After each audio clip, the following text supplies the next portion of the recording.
one of the big topics, Michigan's head coaching rumors and some updates on what's going on. So if you haven't been following the Michigan saga, I assume most people have at this point, but essentially, Kalen DeBoer put out a statement, or at least a statement was made on social media. Who knows if he put it out yesterday and gave it to him and it was put out today? Who knows? But a statement was posted on social media today by Kalen DeBoer, essentially saying that he is not leaving Alabama. He kind of gave us the same thing that Kenny Dillingham did, where he said he's not spoken to Michigan. He has no interest or anything like that. And things are kind of falling apart here for some of the Michigan head coaching search stuff because you had, I mean, national people saying like Kenny Dillingham to Michigan, like this is going to happen or like very close to happening. It doesn't happen. Well, you still have Kalen DeBoer and he doesn't like Alabama. Doesn't look like that's going to happen. I mean, I don't know. I don't think you become the coach, the caliber of Kalen DeBoer, if you run whenever, the going gets tough with a fan base. That's just me personally, but I don't know. I'm not going to put that on every single person because I don't know the guy personally.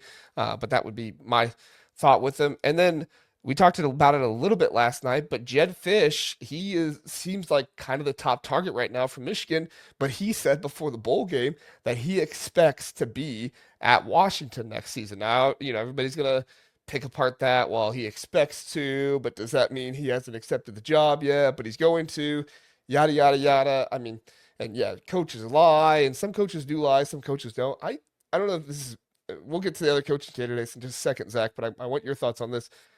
I feel like in today's day and age, coaches are more truthful and coaches, mean what they say more nowadays than they did before because I don't think players want to play for a liar and a guy that doesn't use his words, not use his words, who doesn't honor his words that he says. Like to me, in today's day and age in coaching, I'm not trying to say there aren't liars out there. Of course there are liars out there, but I don't think as many coaches are going to get up on a podium and say, "Yeah, I'm staying at this school," and then bolt 2 days later and go to a different school. I'm not saying Jedd Fisch won't, but I just don't think it's as prevalent today as it was 10, 15 years ago. What are your thoughts?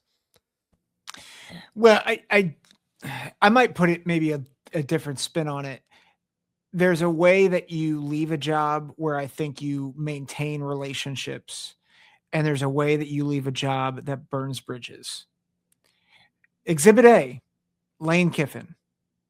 Like Lane Kiffin didn't lie, but he was a total, well, I don't know what to call him, but he was not above board in the way he did that. And so there's more than one way to break trust and burn bridges. And I think that I have had concerns about Jedd Fisch because of how he left Arizona. Now people left Arizona and followed him to Washington, so they clearly appreciated him as a coach. But that has always been my concern when Washington hired Jedd Fisch, was how quickly does he try to parlay this into the Florida job?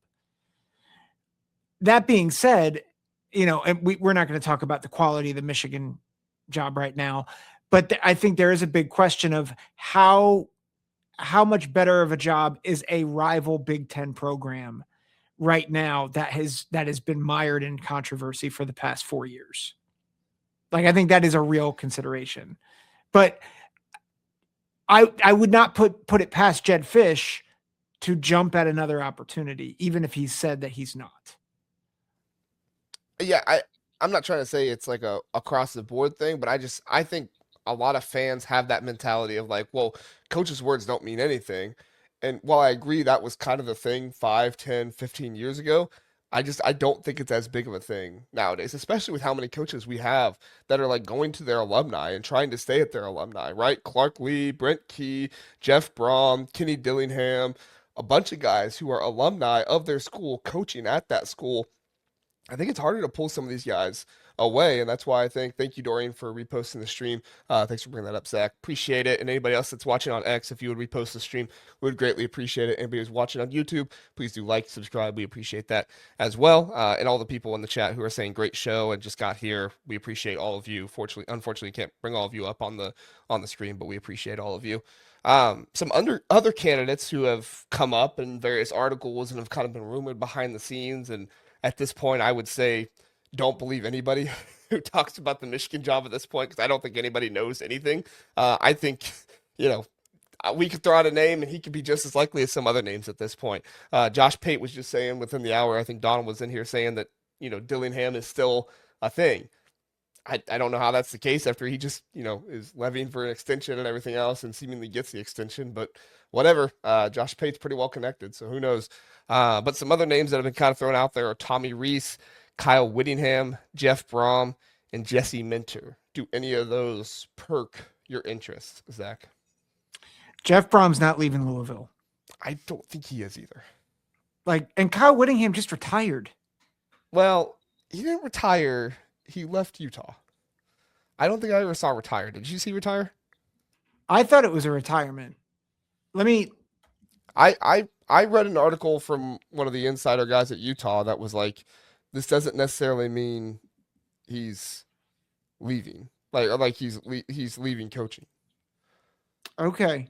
Interesting. So, do we know why he stepped down?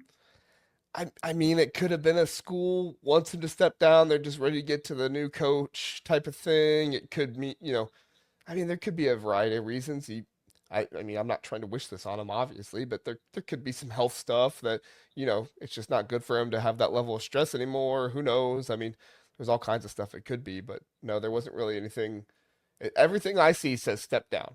I don't see anything about retirement. Yeah, no, you're right. You're right. He's coaching the bowl game though. So yes, that to me, I feel like Utah's bowl game, December 31st. Yeah, that wouldn't work to hire him.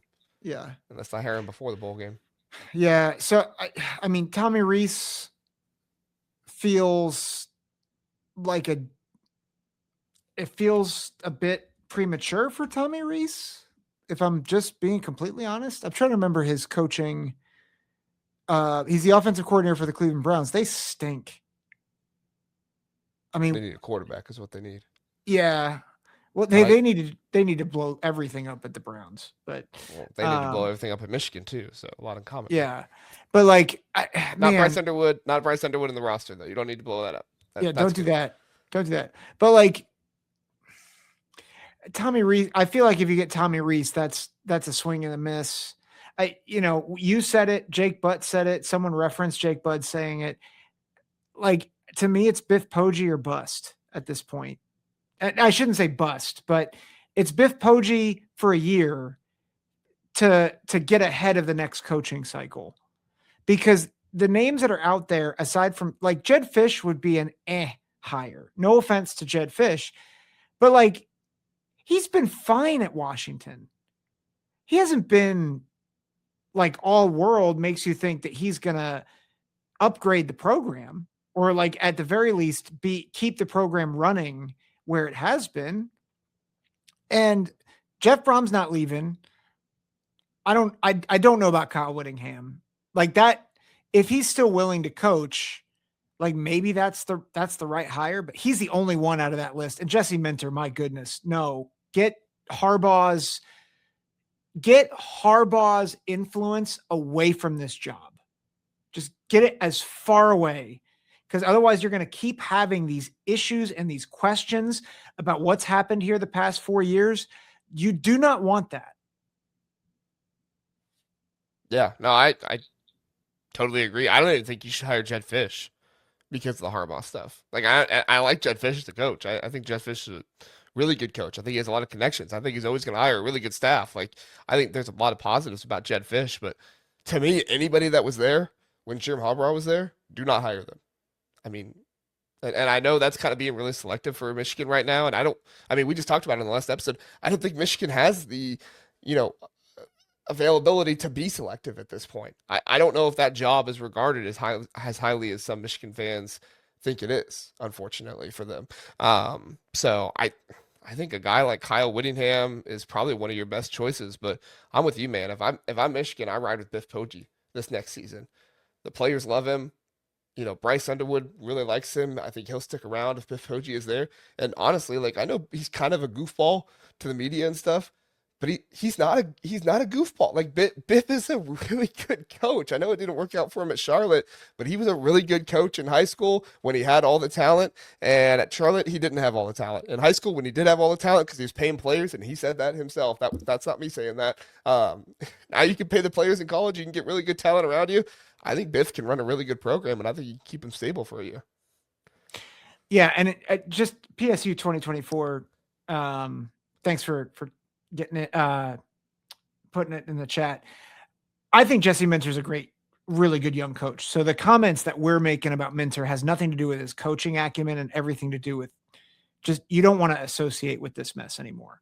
Just, but I think to your point, I think a lot of people are not recognizing that it might be better for short-term pain for long-term gain.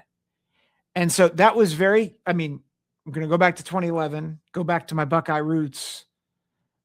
Luke Fickell was not qualified to be the head coach of Ohio State, but that landed you Urban Meyer because it got you ahead of the coaching cycle.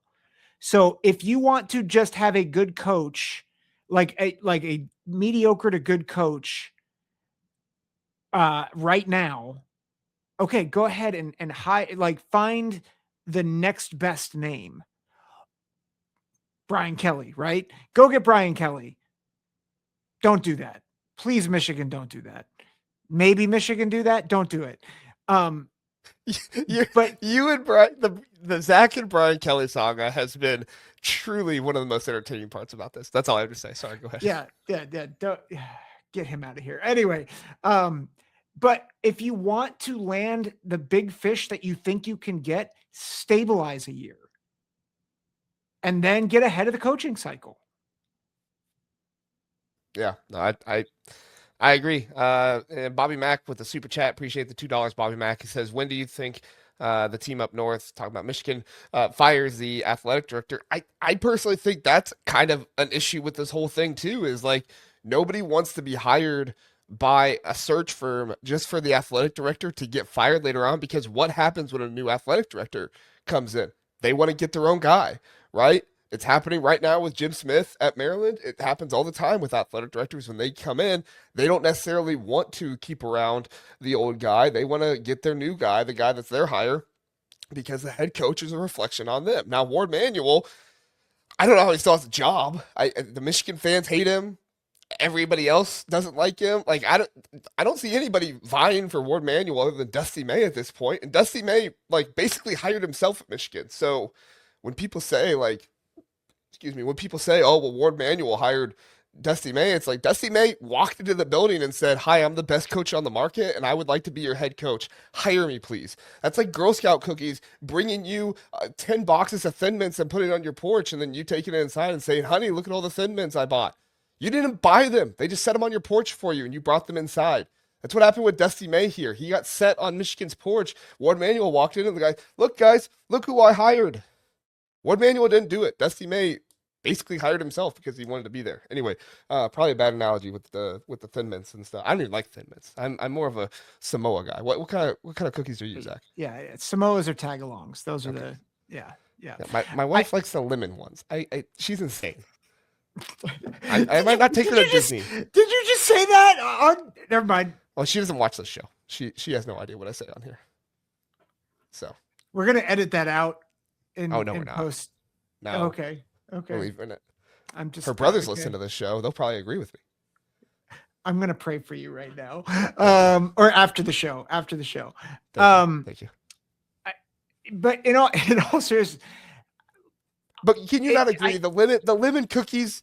Who eats the lemon cookies? Okay, I agree with you. But let's get back to Ward Manuel for a minute. Who is a lemon? He is a lemon cookie. Yes. Sorry. Go ahead. For Michigan's sake, I hope that the investigation is short. But knowing how they have drugged their feet on everything else, I don't know what to set the over-under on for how long Ward Manuel stays. But I think that is a contributing factor to why I say Biff Poggi is the best answer for next year because it's stability and a bridge to what is most likely going to be a whole reset in the athletic department. So I think that is honestly, I think that's a big deal. I want to get to this comment real quick, and then I don't know how much longer you want to stay on this. PSU 2024 given some really good fodder for us to talk about. He made the comparison that Biff Poggi to Michigan is Terry Smith to PSU in certain ways. And I love how you said in certain ways, because they are very similar in terms of good figures, I think beloved by certain players or a number of players, but the contexts are radically different. And so it's important to distinguish that, because I think for Penn State, if they hired Terry Smith, that would have been a disaster. And not because Terry Smith's not a good guy, and I didn't want Terry Smith to stay at Penn State, but because you fired a decent to good head coach in James Franklin with national championship aspirations. And you basically are saying, we've got to get somebody better. And if all you do is end up with the interim guy, it's like, what did we just do? Biff Poggi, like this situation, Sherrone Moore was fired because they had to fire him. Point blank, for moral issues. It was not a performance issue. And so that is the contextual issue in this that is radically different between Penn State and Michigan. Penn State had to get somebody who was a slam dunk. Michigan, they've just got to move on and heal. And that's why people are not seeing it from that perspective, and they need to. Yeah, and I think Biff Poggi is the one that can do that for you. I completely agree with PSU 2024 that I don't think Biff Poggi is just your normal like interim head coach on the staff or anything like that. He didn't go to Michigan. I don't think he did. But he is basically regarded as somebody like that, like Terry Smith is from Penn State. John is not happy with our take on Biff Poggi being named the head coach. Makes zero sense. What are his strengths other than the players like him? I feel like we've talked about other than the players like him. The players like him, and so they're going to come back. And right now, the most important thing with Michigan being the youngest roster in the Big Ten and winning 9 games this season is bringing back as much of that talent as you possibly can. They played their best football in all season when Biff Poggi was there. He was an excellent high school football coach. He knows how to pay players and utilize NIL. He is a stable force for the program right now, and he's a great one-year interim that allows you to be able to fire Ward Manuel, bring in a new athletic director, and be able to hire a head coach that he can jive with more. So, John, if you disagree, that's fine. I'm not trying to sway you, but I do think we pointed out more than just the players like him in the chat there. And we would not be saying Biff Poggi if it weren't so late in the cycle and it wasn't because of a scandal. Like, those are important data points in this. Like, I don't know who else you're going to get where you're like, that's a slam dunk. But like even Jedd Fisch, for instance, if you get Jedd Fisch, you're stuck with him for a few years to see if he can make it work. And then what if you miss out on like the next up and coming coach that you really want to get? Like it's about context. It's not just about getting the best coach. Like, do you really want to be stuck with Brian Kelly for 3 years? Yeah, no, I agree.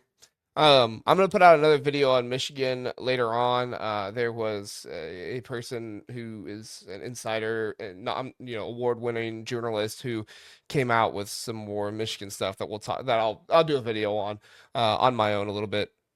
I might do it tonight. I might do it tomorrow morning. We'll see. But I'll put out some of that stuff because there might be more to this Michigan stuff than we don't realize, and some of that's going to add to the Biff Poggi stuff as well. So, obviously, not everybody has to agree with everything we say on here. I just wanted to point out that we had more reasoning than that. Thank you for being here, John, and everybody else.